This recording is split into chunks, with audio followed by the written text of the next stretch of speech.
Prostate cancer is one of the most curable cancers out there, but it does depend on early detection. Here to educate us about prostate cancer is Bob Wood, and he is the chairman of the Prostate Cancer Support Association of New Mexico. Welcome, Bob. Nice to have you. Thank you for having us. And before we get into anything, I want to know a little bit about the organization.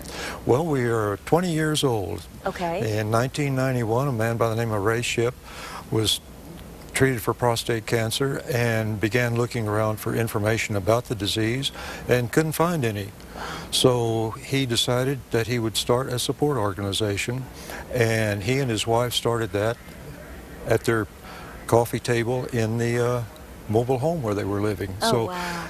That was 20 years ago, and here we are still alive and semi-healthy. Hey, semi-healthy is still good. I like the word healthy. And it's really nice that you've been involved. And have you been involved for the entire 20 years? No, I was diagnosed with prostate cancer in '04. Wow. And became aware of the Prostate Cancer Support Association here in Albuquerque. Thank goodness. Joined them and eventually got on the board.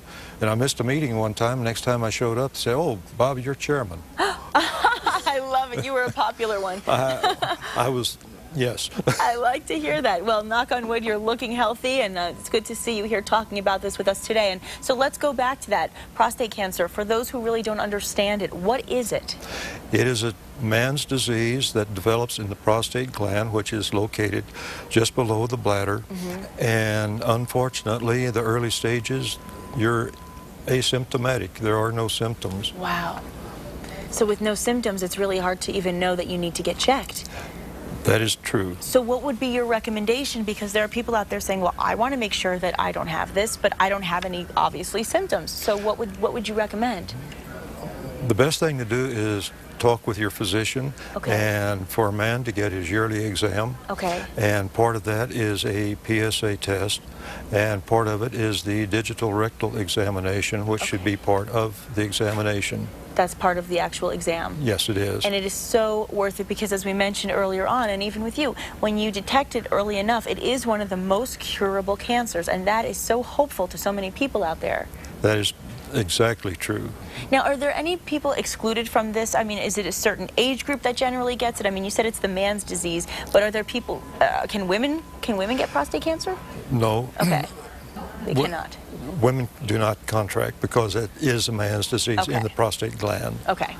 Well, that's good to know. But what about ages? About age 40, men should start getting their check, but once again, it's a matter of consultation with your physician and what he recommends. Okay. Family history also enters into it. I was diagnosed when I was age 68. I insisted my son get checked at age 38, and he was tested positive, so he has also been treated. Wow. And again, early detection, and that is so important, and that is the key. And what I want to mention is that the Prostate Cancer Support Association of New Mexico is doing a Walk for Dad, and this is a fundraiser on Saturday, June 18th, that begins at 7:30 at Legacy Church at 721 Central Northwest in Albuquerque. Now, you can log on to the website to register at pcsanm.org or active.com. The number to call is 254-7784, and there's also an 800 number, 800-278-7678. And thankfully, they're open Monday through Friday from 10 to 3, so you have plenty of time to get in touch. And I think it's always important to stay as well informed as possible. Absolutely. And why is this work important to you, Bob? It's a matter of payback. When I found the organization, they set me at ease. Since then, we have found a new group called PC Angels, and these are the wives of survivors. So ladies can come in and talk to, pardon me, talk to a survivor's wife and find out what it's all about. That's so important. The support is everything, and again, so is early detection. So, Bob Wood, we thank you so much for informing us, and we wish you continued good health, and we encourage people to join the Walk for Dad. Thank you so much. Thank you so much.